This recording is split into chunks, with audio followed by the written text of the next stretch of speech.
चलो देखो बेटा, हम लोग कनेक्टिव टिश्यू का पार्ट पढ़ने जा रहे हैं, ब्लड। सबसे पहला पार्ट कौन सा इसका?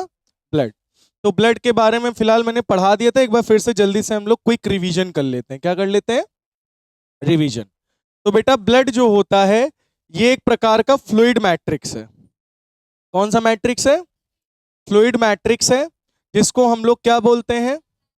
प्लाज्मा। ठीक है। और प्लाज्मा के अंदर एम्बेडेड होते हैं, मतलब फ्लो फ्लो क्या करते हैं? फ्लोट करते हैं। कौन कौन? RBC, WBC, platelets. याद करो, मैंने आरबीसी का दूसरा नाम आपको बताया था, नहीं याद? पहला नाम है इराइथ्रोसाइट।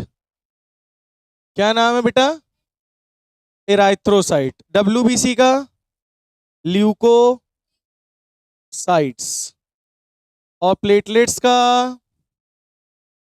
थ्रोम्बोसाइट्स। बात समझ में आ गई है नहीं?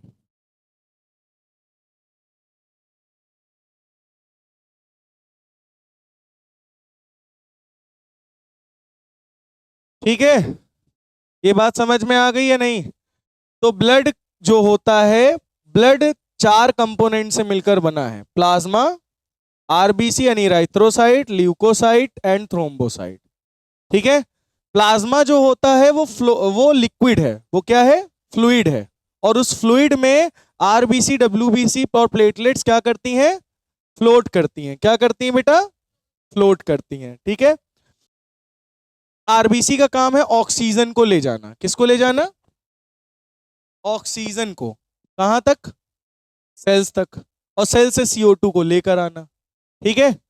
और डब्ल्यूबीसी का काम क्या है? डब्ल्यूबीसी का काम है प्रोटेक्ट करना, हमारी बॉडी के इम्यून सिस्टम को स्ट्रांग बनाना। जैसे कोई फॉरेन बॉडी हमारे अंदर एंटर कर जाती है, तो उसको ये जाके इनगल्फ, ये फॉरेन बॉडी एंटर की, इसको इनगल्फ कर लेंगे और इनगल्फ करके खा डालेंगे, इसको डिस्ट्रॉय कर देंगे। प्लेटलेट्स का क्या काम होता है? ब्लड को क्लॉट करना। जैसे कहीं पर इंजरी हो गई हमारी बॉडी में, तो वहां पे ब्लड की क्लॉटिंग करते हैं, मतलब ब्लड को जमा देते हैं। क्या कर देते हैं? खून को जमाने का काम करते हैं। तो प्लाज्मा कंटेन्स प्रोटीन। तो प्लाज्मा में क्या क्या चीजें प्रेजेंट होती हैं? Protein, salt and hormones. क्या क्या प्रेजेंट होता है बेटा? Protein, salt and hormones. तो ब्लड फ्लोज एंड ट्रांसपोर्ट। तो ब्लड फ्लो करता है हमारी पूरी बॉडी में, हमारी वेसल्स में, और क्या क्या ट्रांसपोर्ट करता है? Gas, digested food, hormones, waste material, ये सारी चीजों को बॉडी के डिफरेंट डिफरेंट पार्ट्स तक क्या करता है? ट्रांसपोर्ट करता है। Platelets disintegrate at the site of injury. Platelets क्या करती हैं? At the site of injury जाती हैं और वहां पे ब्लड को क्या करती हैं? क्लॉट करती हैं, जमाने का काम करती हैं। तो यहां तक बात होपफुली आपको समझ में आ गई होगी। नेक्स्ट टॉपिक है हमारा बोन। बोन भी एक अनदर एग्जांपल है कनेक्टिव टिश्यू का। बोन जो है बेटा, दरअसल वो हमारी बॉडी को फ्रेमवर्क प्रोवाइड करता है। हमारे अंदर जो हड्डी ढांचा है ना, हमारी बॉडी का जो ये पूरा फ्रेमवर्क है, वो कौन प्रोवाइड कर रहा है? बोन्स। और सपोर्ट भी कौन प्रोवाइड कर रहा है बॉडी को? बोन्स। बात समझ में आ गई? तो बोन्स क्या प्रोवाइड करती हैं? Framework and support. It also anchors the muscles and supports the main organs of the body. देखो, ये क्या करती हैं? हमारी मसल्स को एक पहली चीज तो पकड़ के रखती हैं, ठीक है, और हमारी पूरी बॉडी को सपोर्ट, मतलब हर एक ऑर्गन को सपोर्ट प्रोवाइड करती हैं, मेन मेन ऑर्गन्स को। ठीक है। और हड्डियां जो होती हैं बहुत ही स्ट्रांग होती हैं और नॉन फ्लेक्सिबल होती हैं। नॉन फ्लेक्सिबल का मतलब समझ गए होगे, है ना? मुड़ती उड़ती नहीं है। Bone cells are embedded. इसके जो बोन बोन के जो सेल्स होते हैं वो हार्ड मैट्रिक्स में धसे होते हैं। हार्ड मैट्रिक्स में धसे होते हैं। और वो जो हार्ड मैट्रिक्स होता है वो किससे बना होता है? कैल्शियम एंड फॉस्फोरस से। तो बोन के सेल्स जो हैं वो हार्ड मैट्रिक्स में धसे होते हैं। ठीक है। और वो हार्ड मैट्रिक्स इससे बना होता है। हाँ। तो ये हो गया आपका बोन, जो कि हमारे बॉडी का स्ट्रक्चर और फ्रेमवर्क प्रोवाइड करता। आ गया समझ में? आ गया? ना आया हो तो पूछ लो इसमें कोई पॉइंट। बहुत बढ़िया। नेक्स्ट आता है बेटे टेंडन एंड लिगामेंट्स। क्या आते हैं? देखो, ये हड्डी है और ये दूसरी हड्डी है। इस हड्डी को और इस हड्डी को देखो कौन जोड़ के रखा है? लिगामेंट। एक हड्डी को दूसरी हड्डी से कौन जोड़ के रखता है? लिगामेंट। कौन जोड़ता है? लिगामेंट। नहीं दिखा क्या? कौन जोड़ता है बताओ? लिगामेंट। बात समझ में होपफुली आ गई होगी। ठीक है, ठीक है। तो यहां पे ये हड्डी और ये हड्डी, इन हड्डी को ऐसे जोड़ के रखे कौन? लिगामेंट। तो लिगामेंट एक ऐसा कनेक्टिव टिश्यू है जो कि दो बोन को बोन से जोड़ के रखता है। बोन टू बोन को कौन जोड़ के रखता है? लिगामेंट। और ये बहुत ही इलास्टिक होता है, मतलब स्ट्रेच हो जाता है। जैसे स्किन नहीं इलास्टिक है, फैल जाती है, उसी तरीके से लिगामेंट क्या होते हैं? इलास्टिक होते हैं, रबर की तरह होते हैं, एकदम फैल जाते हैं। बात समझ में आई? Has considerable strength. इनकी स्ट्रेंथ कैसी होती है? कंसिडरेबल होती है। ठीक है। Ligaments contain very little matrix. इसमें बहुत ही कम मैट्रिक्स होता है। क्या होता है? बहुत ही कम मैट्रिक्स। टेंडन्स क्या होते हैं? टेंडन्स बेटा, ये मसल है और ये बोन है। मसल को बोन से कौन जोड़ के रखे है? टेंडन्स। मसल को बोन से कौन कनेक्ट करता है? टेंडन। और ये मोस्ट इंपॉर्टेंट है, आपके पेपर में आएगा जरूर, 100% है। ठीक है। टेंडन जो होते हैं फाइब्रस टिश्यू होते हैं, पतले पतले फाइबर होते हैं, और वही फाइबर मिलके थिक फाइबर बनाते हैं। ठीक है। तो ये फाइब्रस टिश्यू होते हैं और इनकी स्ट्रेंथ बहुत ही ज्यादा होती है, और इनकी फ्लेक्सिबिलिटी लिमिटेड होती है। मतलब ज्यादा फ्लेक्सिबल नहीं होते हैं। ठीक है। It consist of parallel bundles. तो ये कई सारे फाइबर मिल के एक पैरेलल बंडल बनाते हैं, उसको हम लोग कोलेजन फाइबर कहते हैं। क्या बोलते हैं? Collagen fibre. तो टेंडन्स जो होते हैं मसल को बोन से कनेक्ट करते हैं, और लिगामेंट्स जो होते हैं बोन को बोन से कनेक्ट करते हैं। समझ में? बहुत बढ़िया। नेक्स्ट क्या आते हैं बेटा? कार्टिलेज। क्या आते हैं? कार्टिलेज भी एक अनदर टाइप ऑफ एग्जांपल है कनेक्टिव टिश्यू का। कार्टिलेज जो होता है हैज वाइडली स्पेस सेल्स। इनके सेल्स के बीच में स्पेस बहुत ज्यादा होता है, और इनके बीच में नॉन लिविंग मैट्रिक्स भरा होता है। क्या भरा होता है? नॉन लिविंग मैट्रिक्स इनके अंदर फिल्ड होता है। ठीक है। The solid matrix is composed of protein. इनके अंदर जो नॉन लिविंग सॉलिड मैट्रिक्स है वो किससे बना हुआ है? Protein and sugar. किससे बना हुआ है? प्रोटीन एंड शुगर से। Cartilage smoothens bone surface. Cartilage क्या करते हैं? बोन सरफेस को स्मूथ बनाते हैं, ताकि बोन्स आपस में जब रगड़ें तो उनके बीच में फ्रिक्शन ना हो।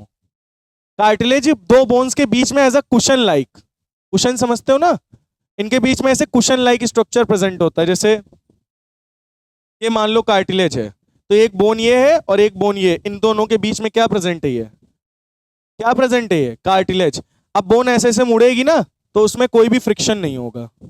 समझ में आई बात? और ये नहीं होगा तो फ्रिक्शन होगा और बोन्स दर्द होंगी, घिसेंगी। समझ गए? तो कार्टिलेज स्मूथ करता है बोन्स के सरफेस को, ज्वाइंट्स को। ज्वाइंट्स में प्रेजेंट होता है। It also present in knows. ये नोज पे जो ये प्रेजेंट है, ये हिस्सा, ये कार्टिलेज है। ये पिन्ना है कान का, ये क्या है? कार्टिलेज है। ये कार्टिलेज है। और ये अपना शेप रिगेन कर सकता है। इसके पास शेप गेनिंग मेमोरी है, मतलब इसको चाहे जैसे मोड़ दो, छोड़ोगे तो वापस अपने शेप में आ जाएगा, छोड़ोगे वापस अपने शेप में आ जाएगा। बात समझ में आई? जैसे रबर, हमारी लैरिंग्स में भी कार्टिलेज प्रेजेंट होते हैं, ट्रैकिया में प्रेजेंट होते हैं। ठीक है। It provide flexibility and support to body parts. क्या प्रोवाइड करते हैं? फ्लेक्सिबिलिटी और सपोर्ट। किसको? बॉडी पार्ट्स को। क्या प्रोवाइड करते हैं? फ्लेक्सिबिलिटी और सपोर्ट। तो कार्टिलेज क्या होते हैं? ये भी एक कनेक्टिव टिश्यू है जो कि बोन्स को स्मूथ करने का काम करते हैं, और ये ज्वाइंट्स में प्रेजेंट होते हैं एज अ कुशन लाइक। ये फ्रिक्शन को कम करते हैं। ठीक है। नोज में, ईयर में, ट्रैकिया में, लैरिंग्स में, और ये फ्लेक्सिबिलिटी प्रोवाइड करते हैं और हमारे बॉडी पार्ट्स को सपोर्ट करते हैं। बात समझ में आ गई? तो ये क्या था बेटा? कार्टिलेज। नेक्स्ट क्या आता है? Areolar tissue. क्या आते हैं बेटा? Areolar tissue. ठीक है। कौन से टिश्यू है? Areolar tissue. कौन से टिश्यू है? Areolar tissue. Areolar connective tissue is found between skin and muscles. किसके बीच में प्रेजेंट होते हैं? स्किन और अंदर जो मसल है, ये स्किन है ऊपर और अंदर क्या है? मसल। उनके बीच में, स्किन और मसल्स के बीच में क्या प्रेजेंट है? Areolar connective tissue around the blood vessel. Blood vessels को चारों तरफ से क्या करके रखती है, घेर के रखती है। Nerves and in the bone marrow, और कहाँ किसको घेर के रखती है, बोन मैरो को। किसको बेटा, बोन मैरो जानते हो, आपके अंदर आरबीसी डब्ल्यूबीसी प्लेटलेट्स कहां से आ रही, कौन बना रहा है, बोन मैरो बना रहा है। और बोन मैरो कहाँ प्रेजेंट होता है, हमारी लॉन्ग बोन्स में।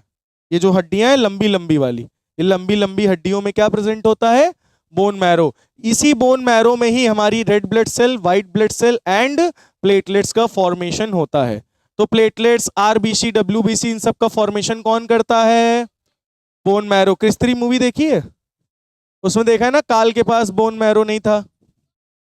क्रिस 3, उसमें काल नहीं रहता, काल। क्रिश 3 मूवी देखी है, क्रिश क्रिश क्रिश 3, तो उसमें काल रहता है ना, जिसमें उसके पास बोन मैरो नहीं रहता, तो वो चल फिर नहीं सकता था, उसके अंदर ब्लड का फॉर्मेशन नहीं हो पाता। तो अपने फादर का बोन मैरो नहीं ले लेता है, ढूंढता है पहले कि मेरे जैसा डीएनए किसका है, उसी का बोन मैरो ले सकता है। तो अपने उसके फादर मिल जाते हैं, तो उसके अपने फादर का बोन मैरो ले लेता है, जबरदस्ती ले लेता है फिर तभी तो क्रिस बचाने आता है। समझ में आई बात। It फिल्स the space inside the organ. तो एरियोलर कनेक्टिव टिश्यू वहां प्रेजेंट होते हैं, जैसे हमारी शरीर में कहीं कोई खाली जगह रह गई जहां पे ऑर्गन और स्किन नहीं कनेक्टेड है, तो स्किन और ऑर्गन के बीच में एरियोलर कनेक्टिव टिश्यू आके उस जगह को भर देंगे, ताकि स्किन और वो ऑर्गन एक दूसरे से क्या हो जाए, कनेक्ट हो जाए, क्या हो जाए, जुड़ जाए। इसीलिए तो ये कनेक्टिव टिश्यू है। बात समझ में आई। It fill the space inside the organ, ये सपोर्ट करते हैं, इंटरनल ऑर्गन्स को क्या प्रोवाइड करते हैं, support. And help in repairing tissue, और किसमें मदद करते हैं, रिपेयरिंग टिश्यू को हेल्प प्रोवाइड करते हैं। It also help in combating foreign toxins, जो हमारी बॉडी में बाहर से वेस्ट चीजें आती, फॉरेन टॉक्सिन्स आते हैं, उनसे ये लड़ते हैं। कॉम्बैट मतलब समझ गए ना, एरियोलर टिश्यू क्या करते हैं, उनसे फाइट करते हैं और अपनी बॉडी को प्रोटेक्ट करते हैं, अपनी बॉडी को। बोलो बात समझ में आई। तो बताओ एरियोलर कनेक्टिव टिश्यू क्या होता है, ये स्किन और मसल्स के बीच में पाया जाता है, ब्लड वेसल्स के अराउंड पाया जाता है और बोन मैरो के इर्द गिर्द पाया जाता है। इट फिल्स द स्पेस, जो स्किन और इंटरनल ऑर्गन्स के बीच में खाली जगह रहती है उसको ये फिल कर देते हैं। ये इंटरनल ऑर्गन को सपोर्ट करते हैं और रिपेयर, जो सेल्स रिपेयर हो रहे होते हैं उनको हेल्प करते हैं और फॉरेन टॉक्सिन से फाइट करते हैं, कॉम्बैट। समझ में आ गई बात। तो एरियोलर कनेक्टिव टिश्यू कितने बच्चों को क्लियर हो गया है, बहुत बढ़िया। नेक्स्ट टॉपिक क्या है अपना, एडिपोज। क्या है बेटा, ये फैट स्टोरिंग टिश्यू है। फैट स्टोरिंग समझते हो, एडिपोज टिश्यू ऐसे टिश्यू हैं जो कि फैट स्टोर करते हैं। क्या स्टोर करते हैं, फैट स्टोरिंग टिश्यू हैं जो कि हमारे below the skin, internal organ और स्किन के नीचे। ये अंदर क्या भरा हुआ है, फैट। ये क्या भरा हुआ है मेरे, ये फैट भरा है, तभी तो ये इतना फूला फूला है। ये क्या भरा है, फैट। जैसे तुम्हारे फैट नहीं है, तुम मत देखो, तुम्हारा जो है ये फैट नहीं है, इनके भी जैसे फैट नहीं है, इनके भी हाथ में देखो फैट नहीं है, इनके हाथ में फैट भरा हुआ है। तुम्हारे ये फैट ही तो है, ये सब। आप स्किन को टच करो, जहां पे लगेगा कि गद्दे जैसा है, गद्दा मतलब समझते हो, एकदम सॉफ्ट सॉफ्ट, वो फैट भरा हुआ है। वहां क्या भरा हुआ है, वहां फैट भरा हुआ है। समझ में आई बात। तो ये कौन से टिश्यूज फैट को स्टोर कर रहे हैं, एडिपोज टिश्यू। कौन से टिश्यूज बेटा, एडिपोज टिश्यूज। तो fat storing adipose tissue is found below the skin and between the internal organ. कहां पाए जाते हैं, कहां पाए जाते हैं, बिलो द स्किन, स्किन के नीचे और इंटरनल ऑर्गन्स के बीच में। स्किन के नीचे और इंटरनल ऑर्गन्स के बीच में पाए जाते हैं एडिपोज टिश्यू, जो कि फैट स्टोरिंग होते हैं। क्या होते हैं, बहुत बढ़िया। The cells of this tissue the cells of this tissue are filled with fat globules.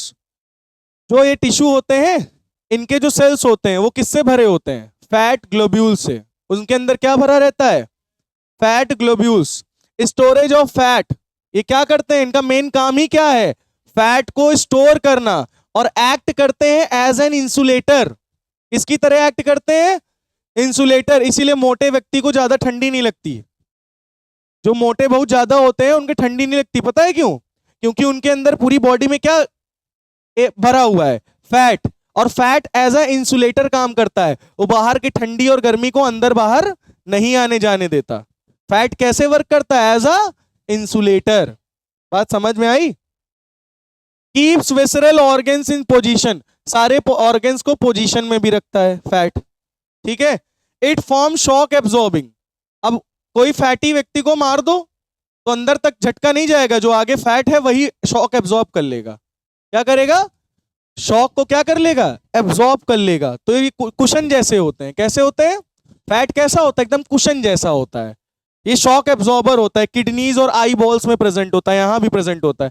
तभी देखो हमारी आंख में कभी कोई कुछ मारता है तो आंख में जल्दी चोट नहीं लगती, क्योंकि अंदर फैट भरा हुआ है, वो एब्जॉर्ब कर लेता है। क्या कर लेता है? उसको एब्जॉर्ब कर लेता है। किडनी के पास कोई ऐसे मार देता तो किडनी पे असर नहीं जाता, ऐसे यहां मारो किडनी पे अंदर असर नहीं जाएगा, तुम्हारे यहाँ फैट एब्जॉर्ब कर लेगा। तुम्हारा जा रहा है, मेरे यहाँ फैट भरा हुआ है, मेरे अंदर नहीं जा पा रहा है, वो एब्जॉर्ब कर ले रहा है fat.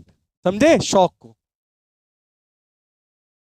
Adipose is abundant below the skin, सब हमारा जो एडिपोस टिश्यू है बहुत ज्यादा पाया जाता है और हमारे स्किन के नीचे पाया जाता है। ये लोग क्या बोला मैंने? एडिपोस टिश्यू इज अबंडेंट, मतलब बहुत ज्यादा पाया जाता है। और कहां पाया जाता है? स्किन के नीचे, below the skin, and in yellow bone marrow. और कहां पाया जाता है? बोन मैरो भी दो तरीके के होते हैं, रेड बोन मैरो और येलो बोन मैरो। तो येलो बोन मैरो में कौन पाया जाता है? Adipose tissue yellow bone marrow में पाया जाता है और स्किन के नीचे। सही से बैठो, स्किन के नीचे और येलो बोन मैरो में। बेटा इन दोनों का, yellow bone marrow red bone marrow, दोनों काम क्या होता है?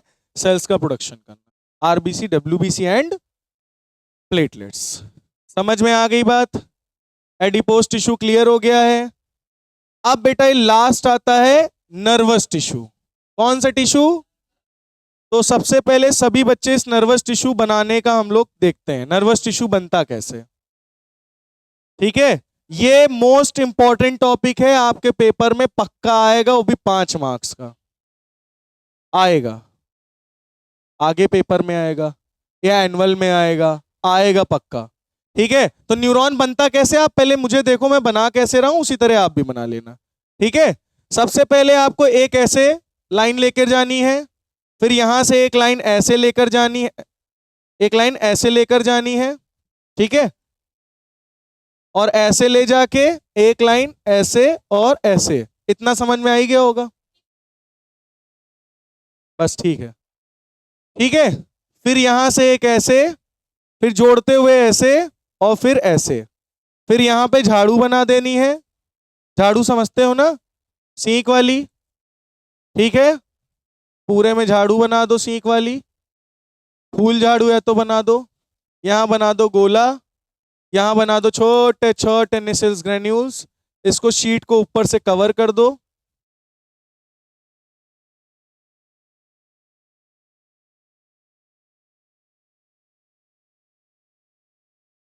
ये कवर कर दो, ये आपका तैयार हो गया क्या? न्यूरॉन खत्म है। Thank you. बात समझ में आ गई? ठीक है, तो इस तरीके से आप न्यूरॉन बना सकते हो। अब लेबलिंग ध्यान से सीखो। इसका नाम क्या है? डेंड्राइट्स। क्या नाम है?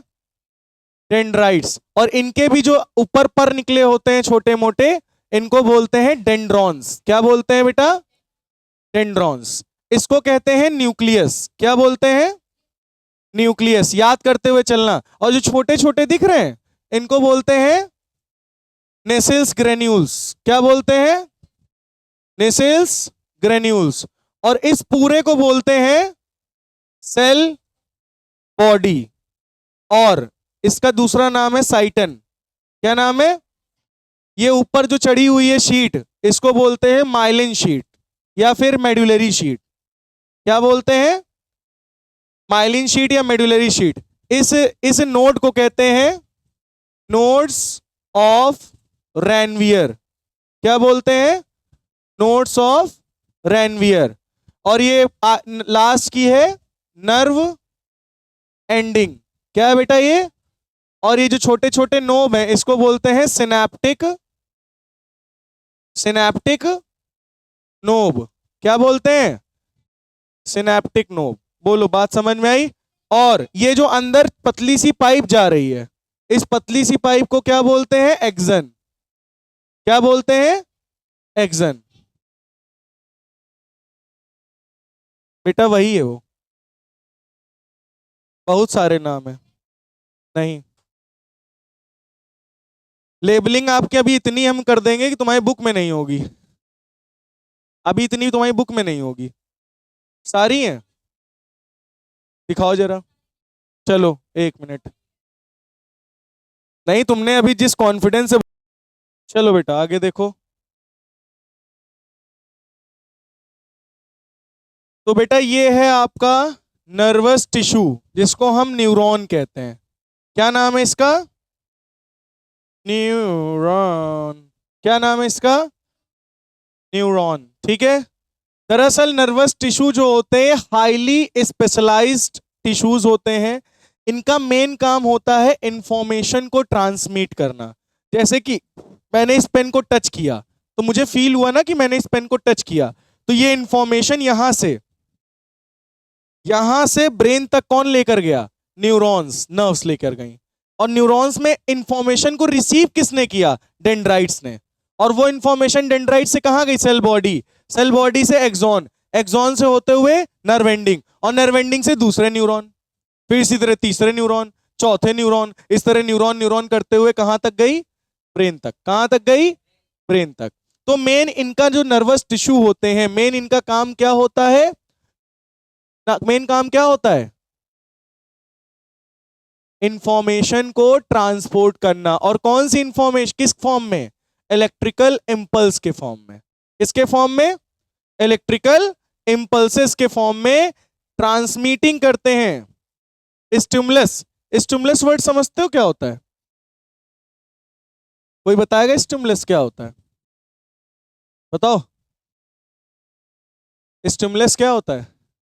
नहीं, स्टिमुलस हम उसे कहते हैं जिसकी वजह से हम रिस्पॉन्स करते हैं। जैसे कि ये लाइट, लाइट बहुत ज्यादा, हमने तुरंत आंखें बंद कर ली, मैंने रिस्पॉन्स किसकी वजह से किया? लाइट की वजह से, है ना? जैसे रिस्पॉन्स किसकी वजह से की? हाथ की वजह से। तो ये स्टिमुलस है। बात समझ में आई कि नहीं आई? समझ में आई? तो स्टिमुलस जैसे कि जैसे मैं यहाँ खड़ा हूँ, और मान लो गरम गरम कोई चीज यहाँ रखी है, मैं हाथ रखा हूँ, तुरंत हाथ हटा लूंगा, तो मैं किसकी वजह से रिस्पॉन्स किया? उसकी वजह से, गरम प्लेट की वजह से। तो वो स्टिमुलस है। बात समझ में आई? जिसकी वजह से हम रिस्पॉन्स करते हैं उसे क्या बोलते हैं? स्टिमुलस। क्या बोलते हैं? स्टिमुलस। और वो इंफॉर्मेशन रिसीव कौन करता है? डेंड्राइट्स। कहां जाता है? Cell body, axon, nerve ending, दूसरे न्यूरॉन के dendrites, cell body, axon, nerve ending, तीसरे न्यूरॉन के dendrites, cell body, axon, nerve ending. इस तरह एक न्यूरॉन से दूसरे, दूसरे से तीसरे, सीधे कहां तक पहुंचता है? ब्रेन तक। और ये बहुत ही रैपिड होता है, बहुत ही फास्ट होता है। इंफॉर्मेशन ट्रांसफर होना कैसा होता है? बहुत ही फास्ट होता है। समझे? Function of nervous system, dendrites receive impulse. Dendrites क्या रिसीव करती हैं? Impulse, information.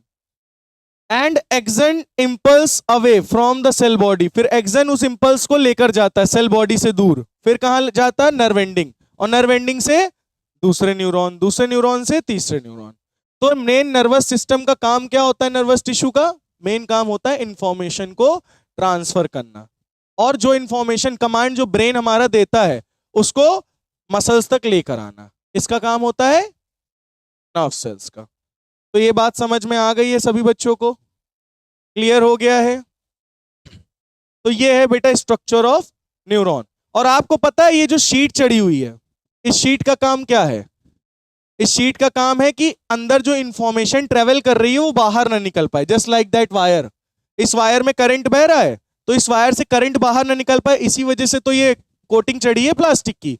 इसी तरह से इसमें भी माइलिन शीट चढ़ी हुई होती है इंफॉर्मेशन को प्रोटेक्ट करने के लिए, ताकि वो लीक ना हो। बात समझ में आई?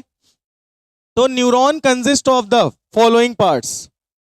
साइटन, सबसे पहला पार्ट कौन सा आता है? Cyton, cell body.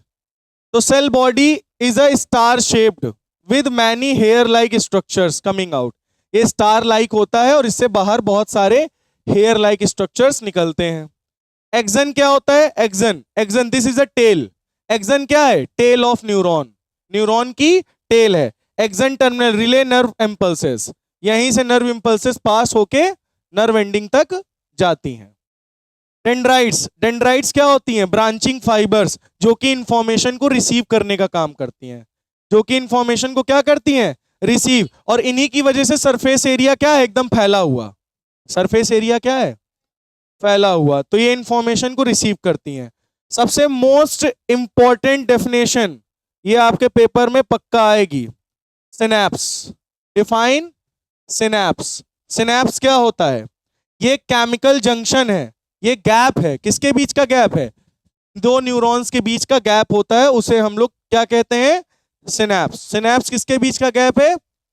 To neurons के बीच के गैप को क्या बोलते हैं? सिनैप्स। जैसे कि एग्जांपल देखो, जैसे ये क्या है? सिनैप्टिक नोब है, और ये क्या है? दूसरे न्यूरॉन की डेंड्राइट। अब इन दोनों के बीच में आपको गैप दिख रहा है, इस जंक्शन को ही क्या कहते हैं? Synapse. The gap between two neurons is known as synapse. बोलो समझ में आ गई बॉडी? मतलब पूरा पार्ट समझ में आ गया? तो यहां पे आपका चैप्टर हो गया खत्म। ठीक है।